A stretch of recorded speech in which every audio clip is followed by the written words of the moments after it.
Policing the Police, the collaboration between Baltimore Police and the Justice Department amid a case of alleged police brutality. And that is our big story tonight. The U.S. Justice Department is seeking feedback from the community on ways to help reform the Baltimore City Police Department. Well, that agency held a town hall meeting tonight where they were met by some very frustrated residents. 11 News reporter Karen Campbell is live at Coppin State University where that meeting was held. Karen.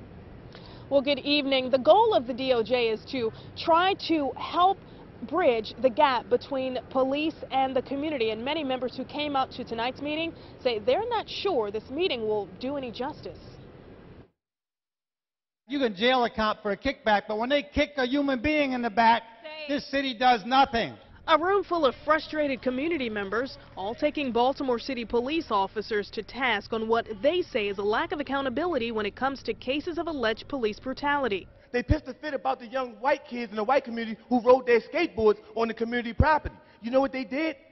They opened a park for the young kids to ride their skateboards. But when the guys ride their dirt bikes, they knock them off the bikes with their cars.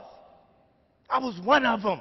The town hall meeting at Coppin State University Thursday was held by the Department of Justice's Office of Community-Oriented Policing Services, or COPS. It's a wide range of things that we look at when we go inside a department. We really do go in with an open eye towards identifying those things that are identified as deficiencies. Deficiencies many believe an outside agency cannot fix. You can put any policies and procedures on the books that you want to. It's illegal to murder people.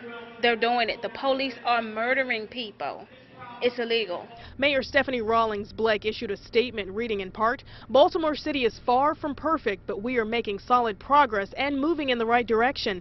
I am determined to not allow a small handful of bad actors tarnish the reputation of the overwhelming majority of police officers putting their lives in danger to make Baltimore a safer city." According to the mayor's office, since February, 21 officers have been disciplined and accepted punishment. 5 of those officers who decided to have a hearing were found guilty.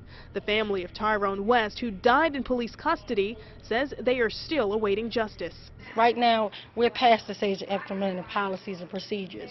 This is a state of emergency right now. And the DOJ is expected to spend the next 18 months working directly with the department and the community. They will then monitor the police department's progress. Reporting live at Coppin State University, Karen Campbell, WBAL TV 11 News.